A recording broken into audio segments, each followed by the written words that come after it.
Hi, I'm Tom, and in this video I want to talk a little bit about CT clamps and the role they play with hybrid PV inverters and EV chargers.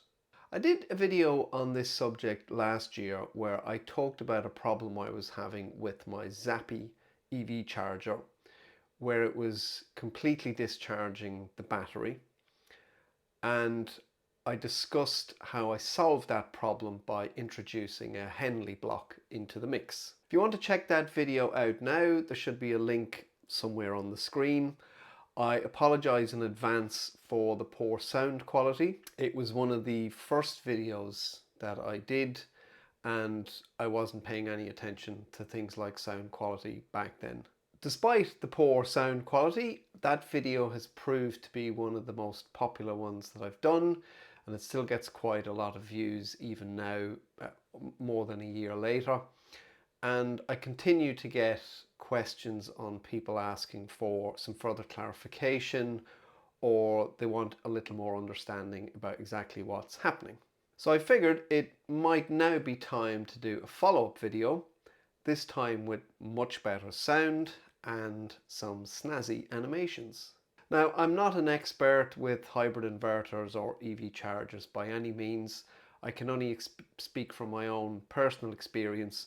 So if you do spot something in my animation, or I say something that you know is incorrect, something maybe I've misunderstood, please do reach out and let me know. This is all part of my own kind of learning process. So let's jump in now and take a look at this little simulator that I've created.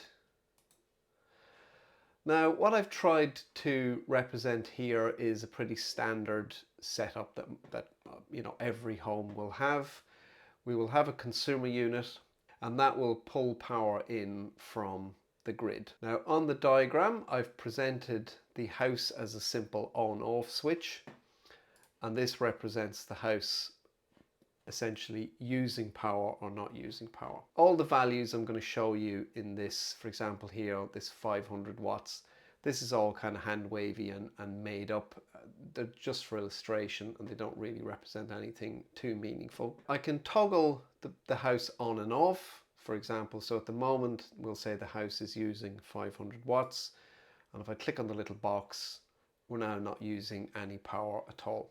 I will now bring the PV inverter into play, and this typically looks like this.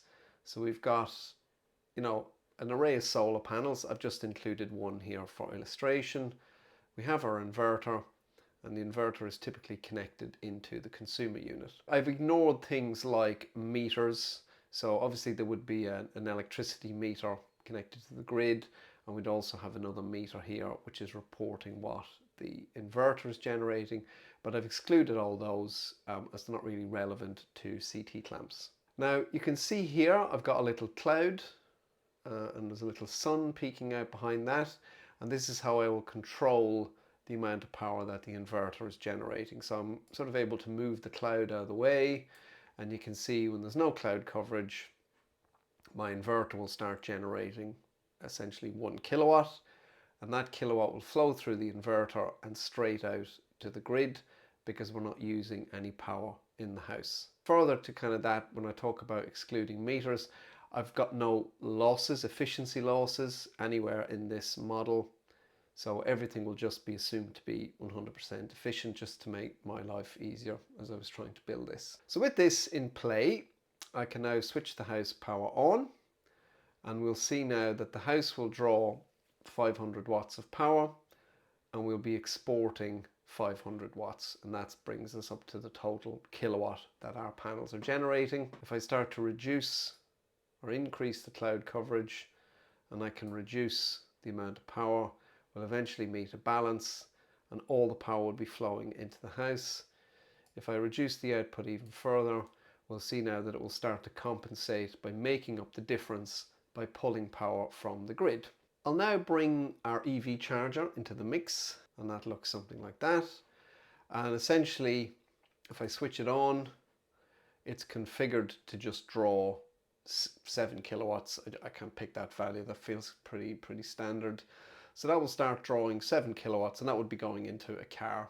And that will now bring our load, increase the amount we're pulling from the grid up to 7.3 kilowatts. If I were to increase the PV generation, again, we can see we're only now pulling 6.5, which is the total here minus the 1000 watts coming from the inverter. We can now add a battery like so. So this is, in this situation, again, I'm talking about a hybrid inverter. So this is where the battery is connected directly to the inverter, and the inverter is responsible for charging and discharging the battery. So right now we've got a kilowatt coming out of our panels, and our house is drawing 500 watts. I've also note here that the battery is at 100% charge. So if I cover the sun, what we'll see now is, as before, we're now drawing the power directly from the grid. And the obvious question is, why are we not drawing this power from the battery? The answer kind of lies, this sort of brings us to the first CT clamp in question. The inverter has absolutely no idea what's going on this side of the setup. So it has no clue.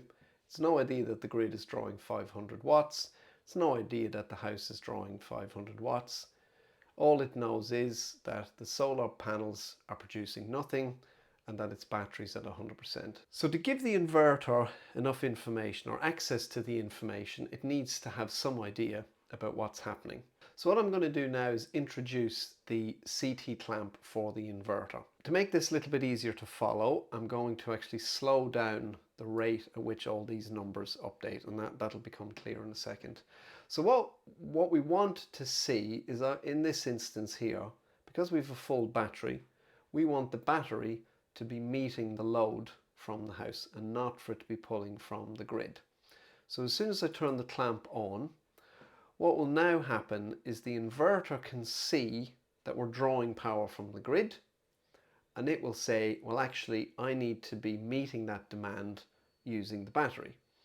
So it will slowly increase the output from the battery as it tries to bring down the amount of power that we're pulling in. So it essentially wants this to be 0.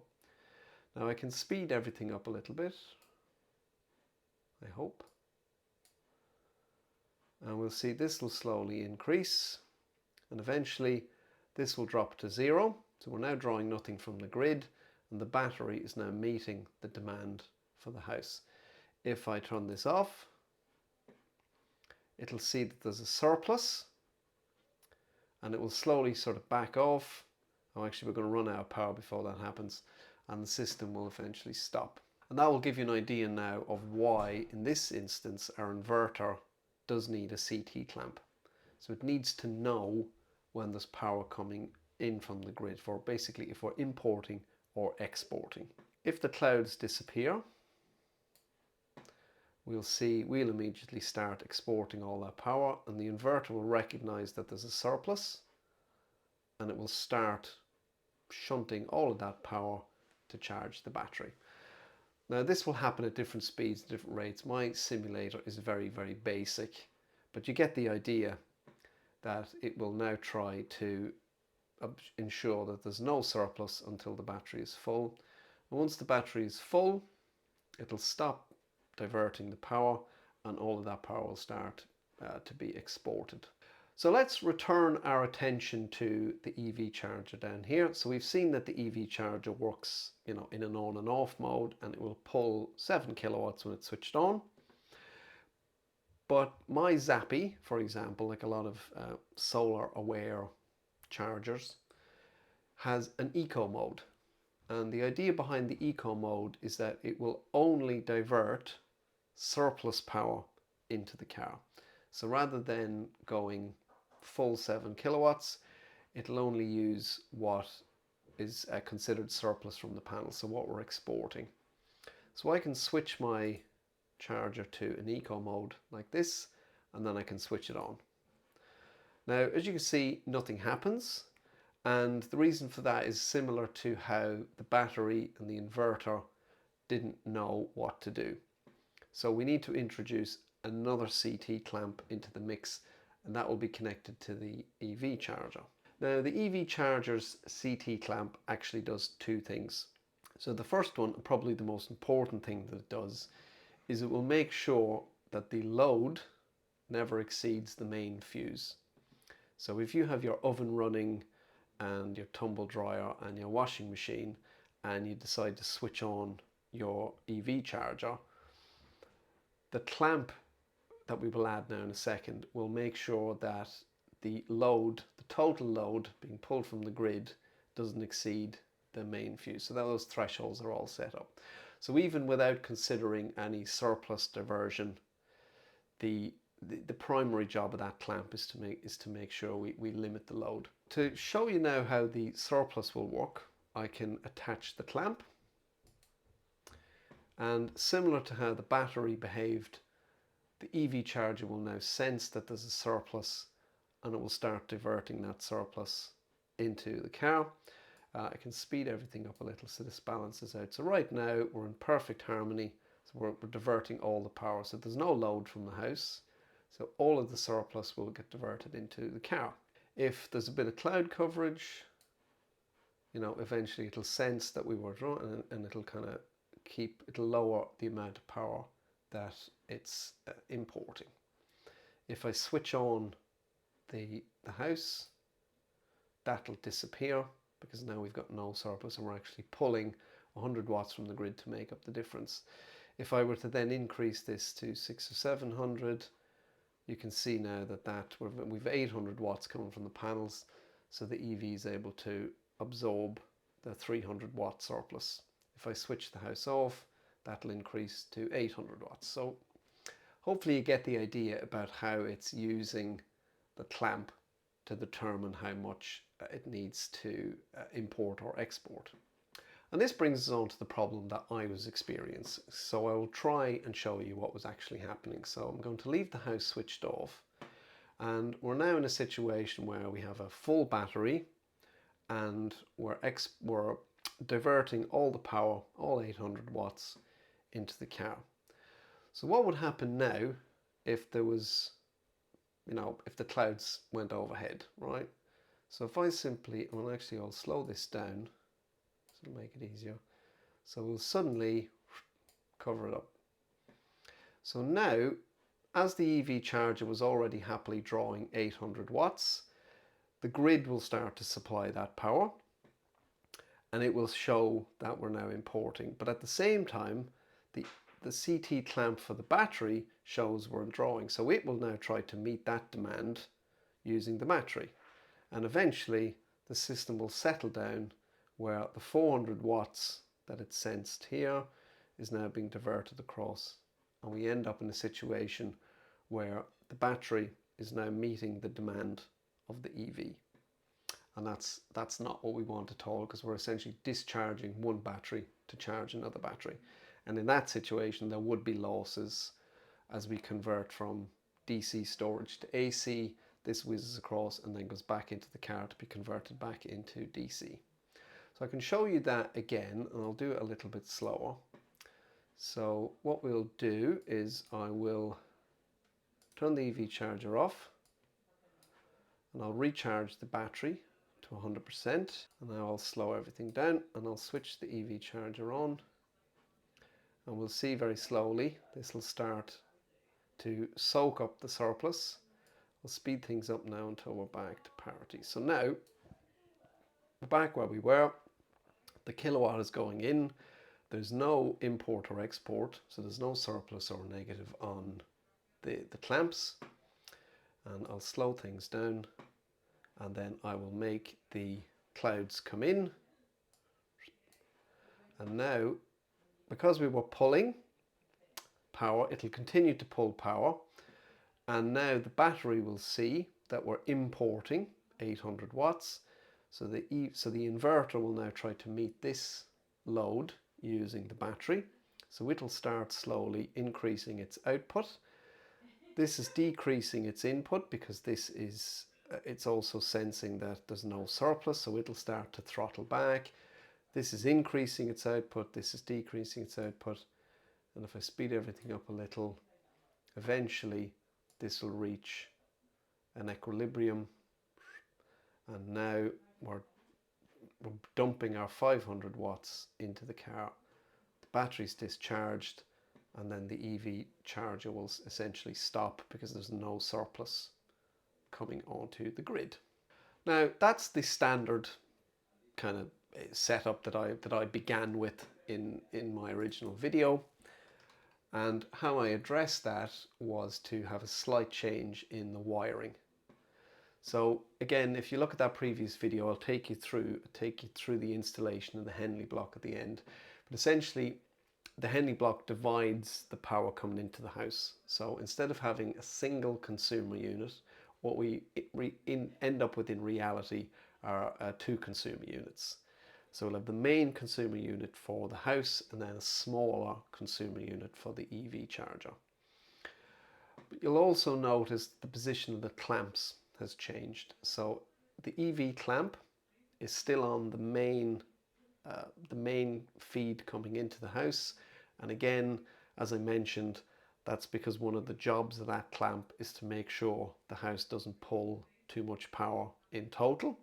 So that has to remain there. It has to be aware of all the power coming in. But the main change is that instead of the two clamps being side by side, the inverter's clamp is now just aware of what's coming into the consumer unit. So everything will work exactly the same as before. If we bring the sun out, we can see now that our power flows all the way through and out to the grid. And if I put my EV charger into eco and I switch it on, it'll sense the surplus as before and it will start diverting that power into the car. So turn that off. So that works exactly the same. If I switch the power on to the house, you'll immediately see the surplus drops. And again, if I turn the EV charger on, it'll soak up all of that surplus and we'll end up at 500. Switch the house off, this will increase to 1000. Switch the house back on and that'll drop back down to 500.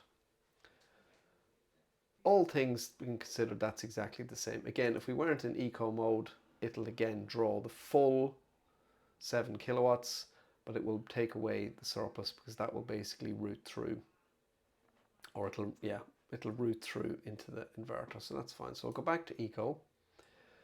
And this will take a little bit of time to settle down.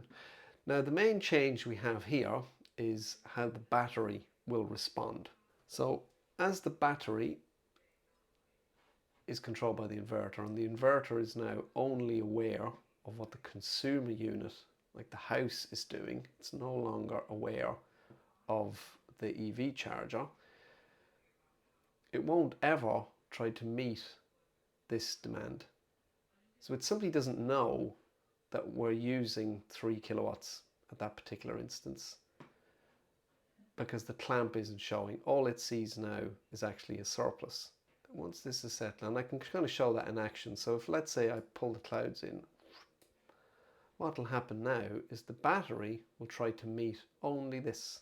So it tries to keep this at 0. So it's powering the house now. And at the meantime, the EV charger was carrying away, doing its own thing. So let's let this settle back down. So now we've got our EV charger doing nothing. So we're drawing 500 watts. I'll bring the sun out, and this will obviously now be able to charge the battery back up because there was a surplus there. So let's wait for the battery to charge up. And now we're exporting the surplus and the EV will start to draw that power. Now in the previous example with the standard layout, if the cloud cover were to suddenly increase, the battery would start meeting the demand from the EV. But in our situation now, if I draw this in, nothing happened. The battery now is only meeting the demand for the house and the EV charger simply stops. So that's a very quick overview of the sort of behavior of the CT clamps, so sort of the function that they fulfill for both the EV charger and the inverter. And it also hopefully demonstrates how the Henley block will isolate the inverter from the EV charger so that they're not fighting over the pluses and negatives, the imports and exports from the mains, to essentially eliminate that problem where it was discharging the battery. Now, the only notable downside to that Henley Block arrangement is that it isn't now possible to discharge the battery into the car. So if you did want to dump the battery charge directly into the car, what you would have to do is actually forcibly discharge the battery. So my inverter, which is a Solax, for example, I can tell it to force discharge the battery, and if I do that and I have eco mode switched on in my Zappi, it'll divert all that power into the car. So it can be achieved, but I've never found a need to do that personally. It's also worth pointing out that Zappi chargers have a setting in there for export margin, and the idea with the export margin is that that situation where it tries to stop discharging the battery by always making sure there's a little bit of surplus, and that little bit of surplus is supposed to tell the hybrid inverter that it doesn't need to discharge the battery because there's a little bit of surplus going out. Now, I tested that as I discuss in the earlier video. It just didn't work for me at all, and whilst I was on only version 4 of the Zappi firmware, I did hear that version 5 of the firmware had massively improved this export margin setting. I haven't had a chance to try that because what I'm working with now suits me down to the ground. It just means that even when I have got the Zappi on export, the battery will always take preference, and the battery will never be discharging to meet any demand from the EV charger, which I think to me is the best situation, especially as I'm on the Octopus Intelligent Go for charging the car. That means it can be flicking in and out of full power mode and Eco++ mode depending on Octopus. But I know that regardless of what the charger is doing, the battery is always soaking up surplus or meeting the demand of the house. It's never interfered with by the charger. And that's perfect for me because the charger is always only charging at the off-peak rate of 7, I think it's 7p now. In addition to that, I have the export flux tariff. So that means for every kilowatt I export, I'm making 15p a unit. So it's never in my interest to push that power, push that surplus solar into the car, because I can spend the whole day exporting at 15p and then charge my EV at night at 7p. So there's a kind of a financial gain in not putting any of that surplus into the car. Right, I think it's time I wrap up now. I've been rambling on with this for a little bit too long. If you've any questions at all, or you need any more clarity about anything I've discussed in the video, please do get in touch with the comments. If you've enjoyed the video, as ever, please do press that like button. Also, do check out some of my other videos, and if you enjoy this kind of content, yeah, please consider subscribing. That just kind of keeps me motivated and keeps me making videos. Otherwise, that's it. I'm Tom, and thanks for watching.